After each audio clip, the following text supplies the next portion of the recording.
आप देख रहे हैं देश लाइव, देश की आवाज। आदाब, नमस्कार, सत श्री अकाल। देश लाइव में आपका स्वागत है। मैं हूं सहल कुरैशी। अदानी के मामले में सुप्रीम कोर्ट ने करारा झटका दिया है सेबी को, क्योंकि जब अदानी का मामला आया, हिंडनबर्ग की रिपोर्ट आई, उसके बाद में जो सवाल उठे कि भाई शेल कंपनियों से किस तरीके से पैसा इन्वेस्ट किया गया, किस तरीके से शेयर बाजार में छेड़छाड़ की गई, ये तमाम आरोप लगे। उसके बाद सवाल उठने लगा कि सेबी से इस मामले की जांच कराई जाए। तो सेबी ने इस मामले की जांच शुरू की, लेकिन जब जांच शुरू की तो सुप्रीम कोर्ट में सेबी ने कहा कि एक बड़ा मामला, इसलिए हमें इसके लिए कम से कम 6 महीने का वक्त चाहिए इस पूरी जांच को करने के लिए। लेकिन सुप्रीम कोर्ट ने आज सेबी को करारा झटका दिया। अब ये सेबी को दिया हुआ झटका कहां तक पहुंचा होगा, इसका अंदाजा आप लगा सकते हैं। सुप्रीम कोर्ट ने साफ कर दिया कि आप जो 6 महीने की मांग कर रहे हैं, यह आपकी मांग अनुचित है, यह मांग उचित नहीं है। सुप्रीम कोर्ट ने इस मामले पर सुनवाई करते हुए कहा कि आप 3 महीने के अंदर ही इस पूरे मामले की जांच करें, और अदालत जो है वो 14 अगस्त के दिन जो है वो दोबारा इस पर सुनवाई करेगी। यानी 3 महीने का वक्त जो है अब सेबी को दे दिया है। सेबी ने कहा था कि हमें 6 महीने का वक्त चाहिए। और इसमें जो सॉलिसिटर जनरल है तुषार मेहता, उन्होंने कोर्ट से यह कहा था कि सेबी को कम से कम 6 महीने का वक्त दिया जाए, क्योंकि बहुत लंबी चौड़ी जांच करनी है, इस वजह से हमें ज्यादा वक्त चाहिए। लेकिन सुप्रीम कोर्ट ने साफ कर दिया कि 6 महीने की मांग आपकी सही नहीं है, उचित मांग नहीं है। आपको 3 महीने के अंदर ही अदानी का क्या क्या घोटाला है और ये तमाम चीजें हिंडनबर्ग की रिपोर्ट के बाद इसकी जांच सेबी को 3 महीने के अंदर करनी पड़ेगी।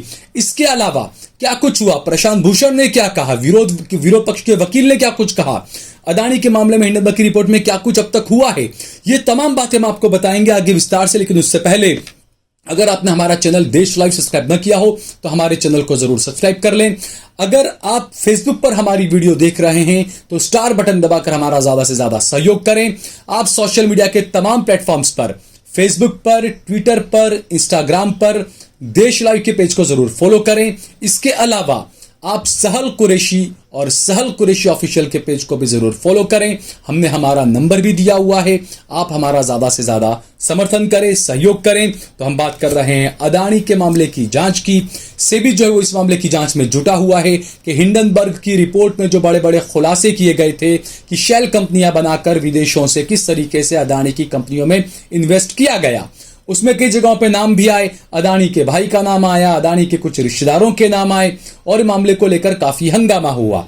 सरकार ने भले ही लोकसभा के अंदर कांग्रेस पार्टी की विपक्ष की आवाज को दबा दिया, जो मांग जेपीसी वगैरह की कर रहा था विपक्ष, उस मांगों को सरकार ने नहीं माना। सबसे ज्यादा इस मामले को लेकर जो मुखर हो रहे थे राहुल गांधी, उनकी संसद की सदस्यता ही छीन ली गई, चली गई कोर्ट के रास्ते से या जो भी। तो अब यह होने लगा कि आखिरकार अब आवाज दब जाएगा।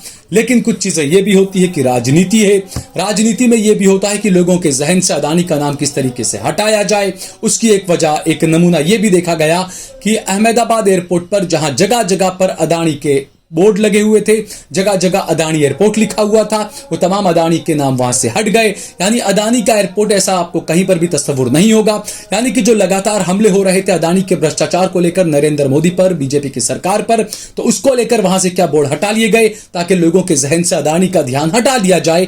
खुद ब खुद बोर्ड हट जाने से लोगों के जहन से अदानी हट जाए, ये कोशिश की जा रही है। और राहुल गांधी की सदस्यता खत्म हो चुकी है, तो संसद के अंदर राहुल गांधी जो धार आवाज उठाया करते थे अदानी के लिए, वह आवाज जब संसद में शायद नजर ना आए। दूसरे विपक्षी नेता उठाएंगे, वो बात अलग है। लेकिन मामला जब सुप्रीम कोर्ट में पहुंचा, सेबी ने कहा कि 6 महीने की हमें जरूरत है ये पूरी जांच करने के लिए, जिस पर सुप्रीम कोर्ट ने तल्ख टिप्पणी करते हुए कहा कि 6 महीने की आपकी जो मांग है वो उचित नहीं है, आपकी मांग अनुचित है। आपको 3 महीने के अंदर ये तमाम पूरे मामले की आपको कार्रवाई पूरी करनी होगी। 3 महीने के बाद 14 अगस्त को जो है वो हम इस पर सुनवाई करेंगे। अब ये जो मामला है, हालांकि वरिष्ठ अधिवक्ता प्रशांत भूषण ने कोर्ट से कहा कि सेबी IOSCO की संधि के मुताबिक कोई भी देश किसी भी प्रकार की जानकारी सेबी मांग सकता है और इसमें कुछ भी गुप्त नहीं है। सरकार के मुताबिक सेबी 2017 से जांच कर रही है। प्रशांत भूषण ने कहा कि विदेशी पोर्टफोलियो निवेशकों के लिए सेबी ने 19 दिसंबर 2022 को जारी मास्टर सर्कुलेशन में कहा है कि सभी निवेशकों के लिए लाभार्थी मालिकों के नाम का खुलासा करना जरूरी है। यानी कि जो हिंडनबर्ग की रिपोर्ट में जो दावे किए गए हैं कि कहां से शेल कंपनियां बनाई गई, चाहे वो मॉरिशस से थी, मॉन्टेनेग्रो से थी, यूरोप से थी, कहीं से भी थी, वो कंपनियां किसकी थी, ये नाम निकाल पाना कोई ज्यादा मुश्किल काम नहीं है सेबी के लिए। लेकिन बात यही आती है कि कौन किसका दोस्त है, चौकीदार कौन कर रहा है, अंदर तिजोरी को कौन भरेगा, कौन बचाएगा, ये कई सवाल उठना लाजमी है। तो मार्च 2023 को सुप्रीम कोर्ट ने हिंडनबर्ग रिसर्च रिपोर्ट के सामने आने के बाद अदानी समूह के शेयरों में भारी गिरावट की जांच करने और छोटे निवेशकों के हितों की रक्षा के लिए सुप्रीम कोर्ट ने सेबी के मौजूदा रेगुलेटरी मैकेनिज्म की समीक्षा करने के लिए सुप्रीम कोर्ट के रिटायर्ड जज की अगुवाई में एक्सपर्ट कमेटी का गठन किया था। कोर्ट ने सुप्रीम कोर्ट के पूर्व जज एएम सापरे के नेतृत्व में कमेटी का गठन किया है, जिसमें आईसीआईसीआई बैंक के पूर्व सीईओ रहे केवी कामत, इंफोसिस के को फाउंडर नंदन नीलेकणी सदस्य बनाए गए थे। जस्टिस जेपी देवधर और सोमशेखर संद्रेशन भी इस समिति के अहम सदस्य थे। सुप्रीम कोर्ट ने इस कमेटी से 2 महीने में अपनी रिपोर्ट को सीलबंद लिफाफे के अंदर देने को कहा था। कमेटी ने 2 महीने के भीतर अपने रिपोर्ट तैयार करके कोर्ट में जमा करा दी है। लेकिन जब सेबी से पूछा गया तो सेबी ने कहा ये रिपोर्ट देखने के बाद हम पूरे तरीके से इसकी जांच करेंगे, लेकिन उसके लिए हमें 6 महीने का वक्त चाहिए। लेकिन कोर्ट ने मना कर दिया। कोर्ट ने कह दिया हम 6 महीने का वक्त नहीं दे सकते हैं। सुप्रीम कोर्ट ने सेबी को अपनी जांच 2 महीने में पूरे करने को कहा था। सेबी से इस बात की जांच के लिए कहा गया कि सेबी के सेक्शन 19 का कोई उल्लंघन हुआ है या नहीं, और क्या अडानी समूह के स्टॉक्स के भाव में किसी प्रकार के छेड़छाड़ की गई है। कोर्ट ने सेबी से कोर्ट द्वारा बनाई कमेटी को सभी प्रकार की जानकारियां उपलब्ध कराने को कहा था और आदेश दिया था।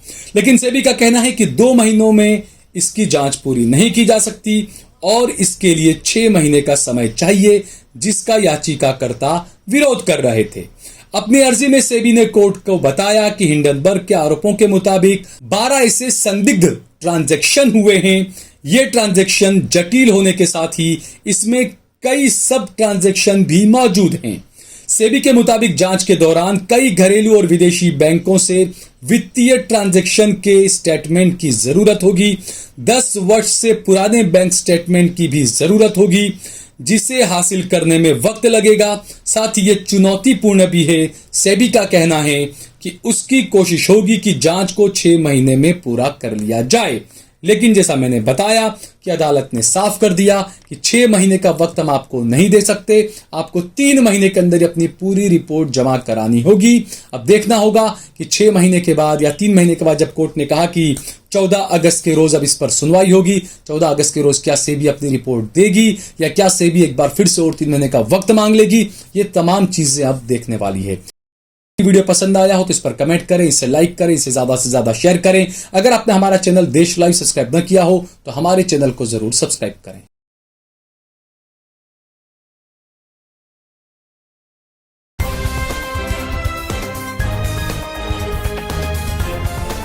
देश और दुनिया की तमाम छोटी और बड़ी खबरों के लिए हमारे चैनल को सब्सक्राइब करना न भूलें और बेल का बटन जरूर दबाएं।